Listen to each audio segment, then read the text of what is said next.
میری طرف سے آپ سب کو سلام، اور ہم آپ کو گارڈین آف فیتھ کے یوٹیوب چینل میں خوش آمدید کہتے ہیں۔ اس کو لائک اور سبسکرائب کرنا مت بھولیے گا تاکہ ہماری ہر آنے والی ویڈیو کا نوٹیفیکیشن سب سے پہلے آپ تک پہنچتا رہے۔ اور آج ہم پادری صاحب کے ساتھ سیکھیں گے کہ محبت کا زوال نہیں۔ شکریہ۔ ہمارے لیے آج کی تلاوت پہلا کرنتھیوں اس کا 13واں باب اور اس کی 8ویں آیت۔ محبت کو زوال نہیں، نبوتیں ہوں تو موقوف ہو جائیں گی، زبانیں ہوں تو جاتی رہیں گی، علم ہو تو مٹ جائے گا۔ خداوند کے پاک کلام پڑھے سنے جانے پر خداوند کی خاص برکت ہو، آمین۔ یسوع کے برکت نام میں آپ سب کی سلامتی ہو۔ آج جو حوالہ آپ کے سامنے تلاوت کیا گیا ہے، اس کی روشنی میں ہم محبت کی فضیلت، محبت کی اہمیت کے بارے میں خدا کے پاک کلام میں سے سیکھیں گے۔ یہ انتہائی وسیع مضمون ہے اور کئی ایک پیغامات جو ہیں ایک پاسبان صرف اسی ایک آیت پر دے سکتا ہے۔ یہ اگرچہ ایک آیت ہے، اس میں چند الفاظ ہیں، لیکن اس میں اتنی وسعت ہے کہ میری دانش کے مطابق ایک پاسبان جو ہے وہ 15 سے 20 پیغامات صرف ایک اسی آیت کی تفسیر و تشریح کے لیے دے سکتا ہے، کیونکہ یہ محبت کی اہمیت اور اس کی فضیلت کو بیان کرتا ہے۔ اس میں وسعت پائی جاتی ہے کیونکہ خدا کے کلام میں خدا کو محبت کہا گیا ہے اور خدا لامحدود ہے، اس میں وسعت پائی جاتی ہے۔ اور ہم ایماندار جو ہیں، ہم کیسے خدا کی محبت کو جان سکتے ہیں، ہمیں کس طرح ایک دوسرے سے محبت کرنی چاہیے، خدا کے کلام میں سیر حاصل تعلیم دی گئی ہے۔ افسیوں کے خط اس کے 30 باب کی 17ویں اور 18ویں آیت میں پالوس رسول کہتا ہے، ایمان کے وسیلہ سے مسیح تمہارے دلوں میں سکونت کرے تاکہ تم محبت میں جڑ پکڑ کے اور بنیاد قائم کر کے سب مقدسوں سمیت باخوبی اس کی جو ہے لمبائی، اونچائی اور گہرائی معلوم کر سکو کہ اس کی اونچائی، گہرائی، چوڑائی کتنی ہے۔ کیسے جب ہم مسیح پر ایمان لاتے ہیں تو پھر جو ہے مسیح ہمارے دلوں میں سکونت کرتا ہے اور ہم خدا کی محبت کی چوڑائی، لمبائی، اونچائی اور گہرائی کو جان سکتے ہیں۔ اور دوسرا طریقہ کار جس سے ہم خدا کی محبت کو حاصل کرتے ہیں، اسے رومیو کا خط اس کے 5ویں باب کی 5ویں آیت میں بیان کیا گیا ہے، جہاں لکھا ہے روح القدس جو ہم کو بخشا گیا ہے، اس کے وسیلہ سے خدا کی محبت ہمارے دلوں میں ڈال دی گئی ہے۔ خدا کی فطرت محبت ہے، اور خدا کی فطرت جو محبت ہے وہ ہم تک کیسے پہنچتی ہے؟ مسیح یسوع کے وسیلہ سے اور روح القدس کے وسیلہ سے خدا کی محبت جو ہے وہ ہمارے دلوں میں ڈال دی گئی ہے۔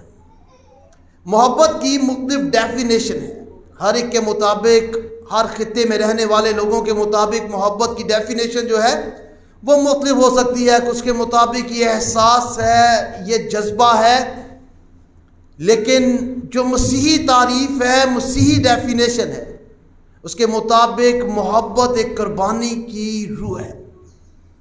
جیسے خدا نے اپنے اکلوتے بیٹے کو بخش دیا تاکہ جو کوئی اس پر ایمان لائے ہلاک نہ ہو بلکہ ہمیشہ کی زندگی پائے، اسی طرح مسیحی محبت جو مسیح یسوع میں اور روح القدس میں ہمارے دلوں میں ڈالی گئی ہے، وہ ہم سے تقاضا کرتی ہے کہ ہم ایک دوسرے سے محبت رکھیں۔ اور خداوند یسوع مسیح نے یوحنا کی انجیل اس کے 13ویں باب کی 35ویں آیت میں کہا، اگر آپس میں محبت رکھو گے تو سب جانیں گے کہ تم میرے شاگرد ہو۔ کیسے ہم گواہی دے سکتے ہیں کہ ہم مسیح یسوع کے شاگرد ہیں؟ جب ہم آپس میں محبت رکھیں گے۔ اگر کلیسیاؤں کی موجودہ صورتحال دیکھیں تو کلیسیاؤں میں حسد بھی ہے، تفرقہ بھی ہے، جھگڑا بھی ہے، مسائل بھی ہیں، ایک دوسرے سے نفرت بھی ہے، تو ہم بیداری کا دور کہتے ہیں۔ لیکن خداوند یسوع مسیح نے واضح طور پر کہا کہ اگر آپس میں محبت رکھو گے تو سب جانیں گے کہ تم میرے شاگرد ہو۔ عملی طور پر ہم کیسے دنیا کو دکھا سکتے ہیں کہ مسیح یسوع کے شاگرد ہیں؟ جب ہم آپس میں محبت رکھیں گے، اور اگر ہم نہیں رکھتے ہیں تو پہلا یوحنا کا خط اس کے دوسرے باب کی 11ویں آیت میں لکھا ہے، جو بھائی سے عداوت رکھتا ہے وہ تاریکی میں ہے۔ جو بھائی سے عداوت رکھتا ہے کس میں ہے؟ تاریکی میں ہے۔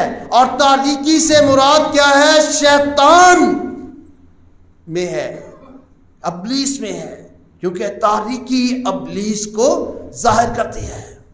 اگر کوئی اپنے بھائی سے عداوت رکھتا ہے تو خدا کے پاک کلام میں لکھا ہے وہ تاریکی میں ہے۔ لیکن ہم نے مسیح یسوع کی محبت کو جانا کیونکہ اس نے ہماری خاطر اپنی جان قربان کر دی، اس لیے بطور ایماندار یہ ہم پر لازم ہے کہ ہم دوسروں کے لیے قربان ہوں۔ کیا میں اور آپ عملی طور پر ایسا کرتے ہیں؟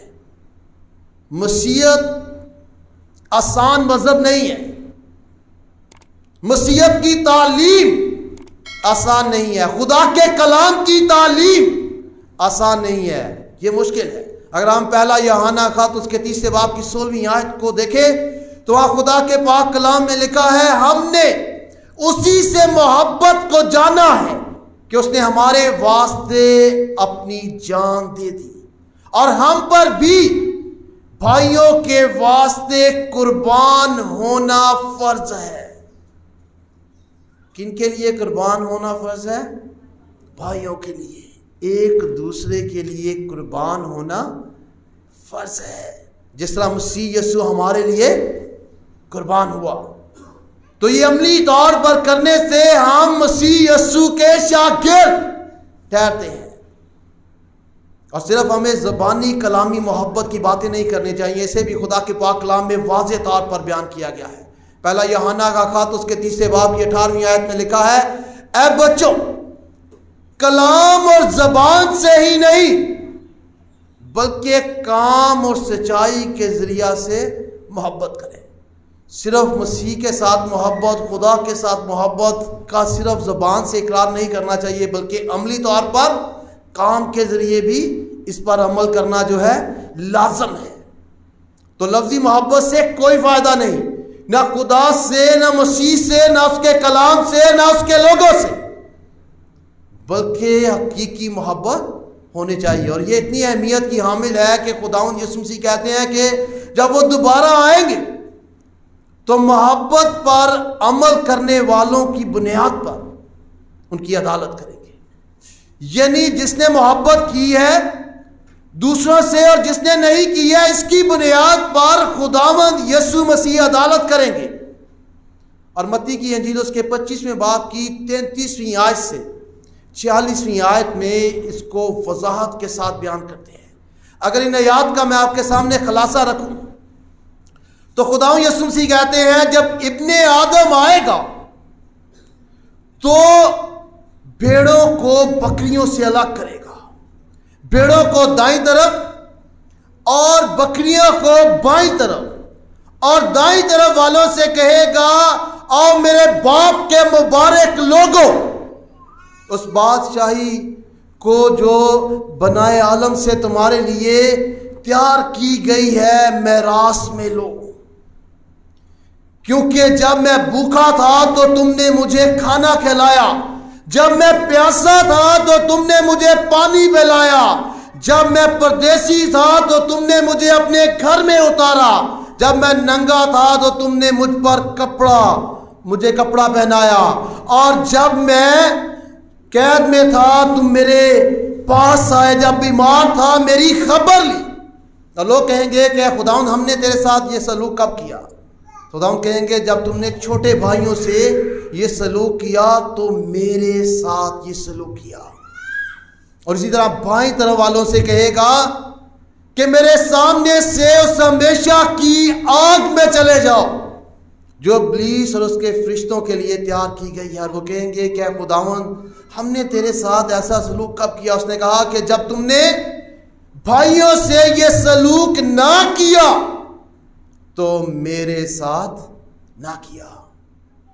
جب کوئی ہم سے مدد مانگتا ہے اور ہم اس کی مدد نہیں کرتے ہیں، جب ہم کسی کو پانی نہیں پلاتے ہیں، جب ہم کسی کی ضرورت میں اس کی فکر نہیں کرتے ہیں، اس کی مدد نہیں کرتے ہیں، تو پھر ہم مسیح کی مدد نہیں کرتے ہیں۔ اس بنیاد پر ہماری عدالت ہوگی۔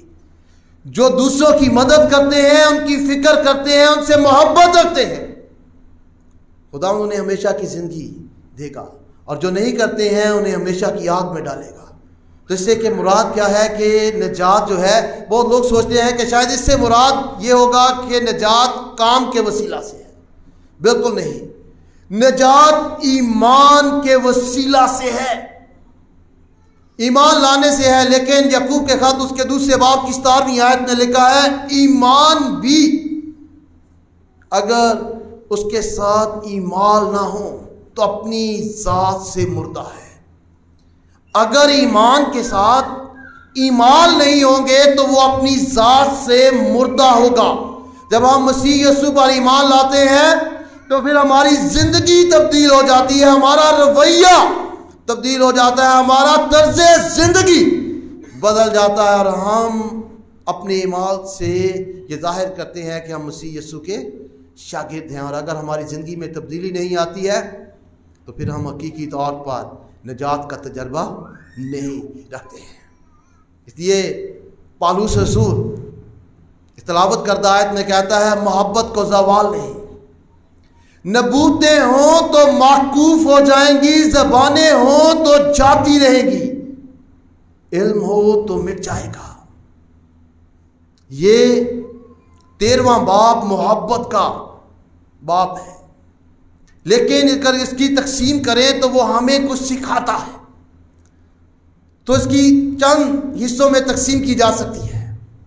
13ویں باب کی پہلی 3 آیات ہمیں یہ سکھاتی ہیں کہ تمہاری زندگی ہر طرح کی خدمت اور ہر طرح کے روحانی توڑے میں سے اگر محبت کو مائنس کرتے ہیں تو باقی کچھ بھی نہیں رہتا۔ 4 آیت سے 7ویں آیت میں وہ محبت کی خوبیوں کو بیان کرتا ہے، 8ویں آیت سے 12ویں آیت تک وہ محبت کی اہمیت اور فضیلت کو بیان کرتا ہے، اور 13ویں آیت میں محبت کی برتری کو بیان کرتا ہے۔ پالوس رسول کو یہ لکھنے کی ضرورت کیوں پڑی؟ کرنتھس کی کلیسیا جسے خدا کے رسول پالوس رسول نے خدا کے کلام اور کلام کی منادی اور پاک روح کی رہنمائی میں قائم کیا تھا، خداوند نے انہیں روحانی توڑوں سے نوازا، اور وہ روحانی توڑوں کی بنیاد پر ایک دوسرے سے برتری کو ظاہر کرتے تھے، ان روحانی توڑوں کی بنیاد پر ایک دوسرے سے حسد کرتے تھے، ایک دوسرے سے نفرت کرتے تھے، اپنے آپ کو دوسروں سے افضل سمجھتے تھے۔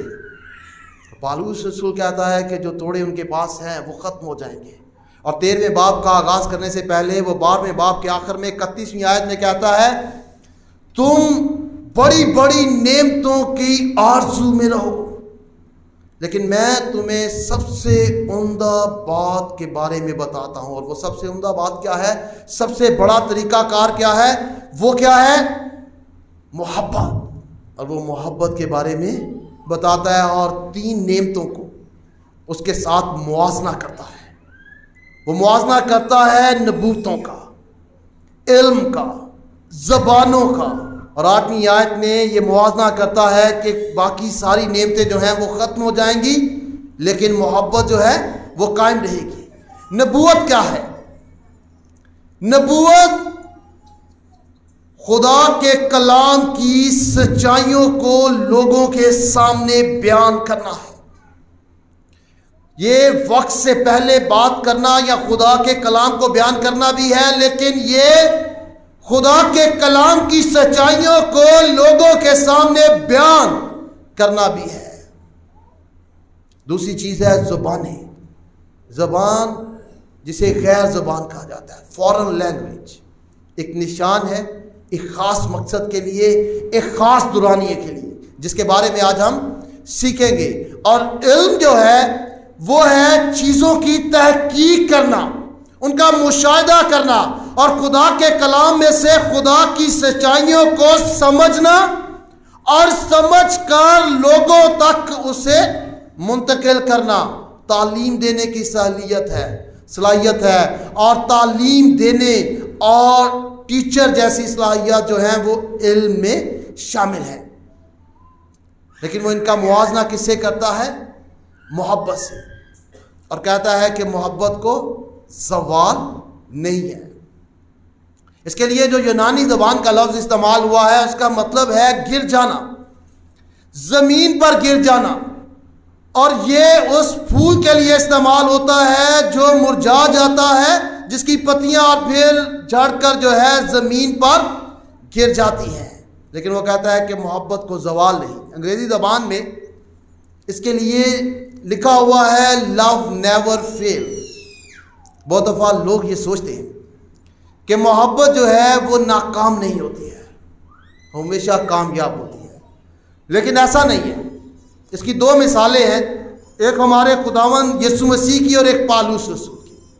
پالوس رسول نے کلیسیاؤں سے محبت کی، خدا کے کلام کی منادی کی، ان کی ضروریات کا خیال رکھا، ان کے لیے دعا گو رہا، ان کی فکر کی، لیکن لوگ اسے مارنا چاہتے تھے، قید میں ڈالنا چاہتے تھے، اس کے خلاف سازش کرتے تھے۔ دوسرا خداوند یسوع مسیح، اس نے دنیا سے محبت کی، اپنی جان قربان کر دی، لوگوں کے لیے دکھ اٹھایا، لوگوں کی ضروریات کو پورا کیا، انہیں شفا دی ہر طرح سے۔ خداوند کے سامنے ان کے لیے دعا گو رہا، لیکن لوگوں نے اسے رد کیا۔ یہودا اسکریوتی جو ہے وہ خداوند یسوع مسیح کے ساتھ رہتا ہے، لیکن اس کی محبت کا اس پر کچھ اثر نہیں ہوتا ہے، ناکام ہوتی ہے۔ لیکن اس سے مراد ہے کہ جب وہ کہتا ہے کہ محبت کو زوال نہیں، تو اس سے مراد ہے کہ محبت جو ہے وہ دائمی ہے، ہمیشہ قائم رہنے والی ہے۔ آخر میں جو چیز ہے موازنے کی، اس کے لیے آپ لوگوں کی توجہ چاہیے، کیونکہ یہ بہت سے سوالوں کا جو ہے وہ جواب ہے، اور اس میں گرامر کی روح سے پالوس رسول نبوتوں اور علم کو جو ہے وہ زبانوں سے الگ کرتا ہے۔ وہ نبوتوں کے لیے اور علم کے لیے ایک جیسا جو ہے گرامر کا جملہ استعمال کرتا ہے، اور زبانوں کے لیے الگ سے، اور اسے الگ کرتا ہے۔ تو وہ بڑی وضاحت کرتا ہے، یہاں آپ کی توجہ چاہیے۔ گرامر میں دو طرح کی آوازیں ہوتی ہیں، ایک ایکٹیو ہوتی ہے، ایک پیسیو ہوتی ہے۔ جو پیسیو ورب ہوتا ہے، وائس یا آواز ہوتی ہے، اس کے ساتھ اگر پیسیو ورب استعمال ہو گرامر کی روح میں، تو اس کے جب کسی جملے میں استعمال کرتے ہیں تو جو مضمون ہوتا ہے، جو سبجیکٹ ہوتا ہے، اس پر بیرونی کارروائی ہوتی ہے۔ عام زبان میں جب پیسیو ورب استعمال ہوتا ہے تو اس پر بیرونی طاقت جو ہے وہ استعمال ہوتی ہے، وہ اثر انداز ہوتی ہے، اور نبوتوں اور علم کے لیے اس نے پیسیو ورب کا استعمال کیا ہے، جس پر بیرونی طاقت جو ہے وہ استعمال ہوگی۔ اور وہ کہتا ہے کہ نبوتیں ہوں تو موقوف ہو جائیں گی، علم ہو تو مٹ جائے گا۔ اور 9ویں آیت میں وہ اس بیرونی طاقت کو ظاہر کرتا ہے اور کہتا ہے کیونکہ ہمارا علم ناقص اور نبوت ناتمام، لیکن جب کامل آئے گا تو ناقص جاتا رہے گا۔ نبوتوں اور علم کو کون ختم کرے گا؟ بیرونی طاقت۔ اور بیرونی طاقت کون ہے؟ کامل۔ اور کامل کون ہے؟ خداوند یسوع مسیح۔ جب خداوند یسوع مسیح آئے گا تو نبوتیں بھی ختم ہو جائیں گی اور علم بھی ختم ہو جائے گا۔ اور 9ویں آیت میں وہ علم اور نبوتوں دونوں کا ذکر کرتا ہے، لیکن زبانوں کا ذکر جو ہے وہ نہیں کرتا ہے، کیونکہ زبانوں کے لیے وہ اسی آیت میں الگ سے گرامر استعمال کرتا ہے، وہ اس کے لیے غیر معمولی فعل استعمال کرتا ہے، اور یونانی زبان میں درمیانی آواز کو استعمال کرتا ہے۔ ایک پیسیو ہے آواز ہے، ایک ایکٹیو ہے، ایک درمیانی آواز ہے۔ اگر اسے میں جملہ بندی میں سمجھانے کی کوشش کروں تو جب ایکٹیو ہوگا، ایکٹیو وائس استعمال ہوگی تو وہاں جملہ بنے گا میں نے گیند کو مارا۔ جب پیسیو ہے تو گیند نے مجھے مارا، لیکن جب درمیانی آواز ہے تو یہ ہوگا کہ میں نے خود کو مارا۔ تو یہاں غیر زبانوں کے لیے جو گرامر استعمال ہوئی ہے اس میں درمیانی آواز ہے، غیر معمولی فعل اور درمیانی آواز ہے، جس سے مراد ہے کہ اس پر بیرونی طاقت جو ہے وہ اثر انداز نہیں ہوگی، بلکہ وہ خود ختم ہو جائے گی اپنا مقصد پورا کر کے۔ اور غیر زبان اپنا مقصد پورا کر کے خدا کے پاک کلام کے مطابق ختم ہو چکی ہے۔ اس کے دو بڑے مقاصد تھے۔ ایک مقصد تھا کہ وہ رسولوں کی سچائی کو ثابت کرے، کہ رسولوں کی سچائی جب وہ خدا کا کلام بیان کرتے تھے تو غیر زبان اس بات کی تصدیق کرتی تھی کہ یہ کلام خدا کی طرف سے ہے، کیونکہ اس وقت خدا کا کلام جو ہے تحریری طور پر موجود نہیں تھا۔ خدا کا پاک کلام تحریری شکل میں موجود نہیں تھا، اور وہ کہاں سے بیان کر رہے ہیں اس کی تصدیق جو ہے وہ غیر زبان سے ہوتی تھی۔ اور اب چونکہ خدا کا پاک کلام تحریری طور پر ہمارے پاس موجود ہے، اس لیے کسی بھی طرح کی غیر زبان کی جو ہے وہ اس کا مقصد باقی جو ہے وہ نہیں رہا۔ دوسرا مقصد ہے عدالت کرنا۔ وہ بے ایمان یہودیوں کے لیے ایک عدالت کا نشان تھی۔ اگر ہم پہلا کرنتھیوں کا خط اس کا 14واں باب اس کی 20 سے 24 آیات کو پڑھیں تو وہاں لکھا ہے بھائیو سمجھ میں بچے نہ بنو، بدی میں تو بچے رہو لیکن سمجھ میں جوان بنو۔ تو توریت میں لکھا ہے خداوند فرماتا ہے میں بیگانہ زبان اور بیگانہ ہونٹوں سے اس امت سے باتیں کروں گا تو بھی وہ میری نہیں سنیں گے۔ پس بیگانہ زبانیں ایمانداروں کے لیے نہیں بلکہ بے ایمانوں کے لیے نشان ہیں، اور نبوت بے ایمانوں کے لیے نہیں بلکہ ایمانداروں کے لیے نشان ہے۔ چند سوال ہیں، کس چیز کا نشان ہے؟ آج کے دور میں ہم سمجھتے ہیں کن کے لیے نشان ہے؟ ایمانداروں کے لیے نشان ہے۔ اور یہ کب اور کتنی دیر تک نشان استعمال ہوتا رہا؟ یہ خدا کے پاک کلام میں تقریباً 25 سال تک بطور نشان استعمال ہوتا رہا۔ اور توریت میں کہاں لکھا ہے کہ جو خدا کا پاک کلام یہاں کہتا ہے کہ توریت میں لکھا ہے خدا فرماتا ہے، تو استثنا کی کتاب اس کا 28واں باب اس کی 49ویں آیت میں لکھا ہے خداوند دور سے بلکہ زمین کے کنارے سے ایک قوم تجھ پر چڑھا لائے گا، جیسے عقاب ٹوٹ کر آتا ہے اس قوم کی زبان کو تو نہیں سمجھے گا۔ جب بھی جو ہے غیر زبان کا ذکر آیا، جب بھی خدا نے عہد عتیق میں عدالت کی تو اس قوم سے قوم بنی اسرائیل کی عدالت کی جس کی زبان کو وہ نہیں سمجھتے تھے، وہ ایک عدالت کا نشان تھا۔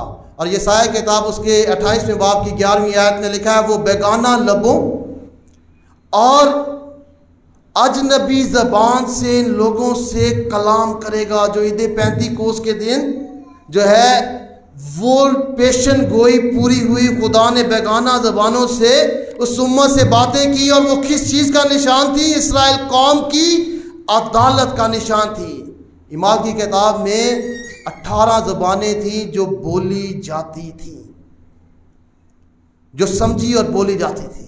اور اگر اعمال 2 باب اس کی 11ویں اور 12ویں آیت پڑھے تو وہاں لکھا ہے انہوں نے جب یہ سنا خدا کے بڑے کاموں کو تو وہ حیران ہوئے۔ حیران کیوں ہوئے؟ کیونکہ جہاں کہیں وہ رہتے تھے وہاں اسی جو چیز میں ہے وہ اسی زبان میں وہ بولتے تھے، لیکن خدا کے کاموں کو وہ اپنی زبان میں سنتے تھے، عبرانی زبان میں، کیونکہ وہ خدا کی زبان کو عبرانی زبان سمجھتے تھے. لیکن جب غیر زبانوں میں انہوں نے خدا کے کاموں کو سنا, غیر قوموں کی زبان میں خدا کے کاموں کو سنا, تو وہ حیران ہو گئے. یہ ان کے لیے عدالت کا نشان تھا, اور 25 سال تک یہ عدالت کے نشان کے طور پر استعمال ہوتا رہا, جب تک کہ ہیکل جو ہے وہ برباد نہیں ہوئی, جس کی پیشن گوئی خداوند یسوع مسیح نے کی تھی کہ پتھر پہ پتھر باقی نہ رہے گا.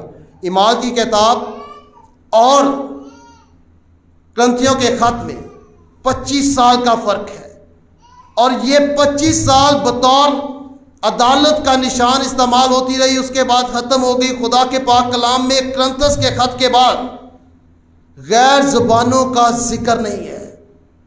نہ پالوس نے کیا, نہ پطرس نے کیا, نہ یوحنا نے کیا, نہ یعقوب نے کیا, نہ مکاشوہ کی کتاب میں غیر زبانوں کا ذکر ہے. وہ اپنا مقصد پورا کر کے خود ہی ختم ہو گئی. اس کے بعد چرچ کی تاریخ میں کوئی ذکر اس کا موجود نہیں ہے. چرچ کی گروتھ میں, اس کی بڑھوتی میں غیر زبانوں کا کوئی تعلق اور واسطہ نہیں رہا ہے.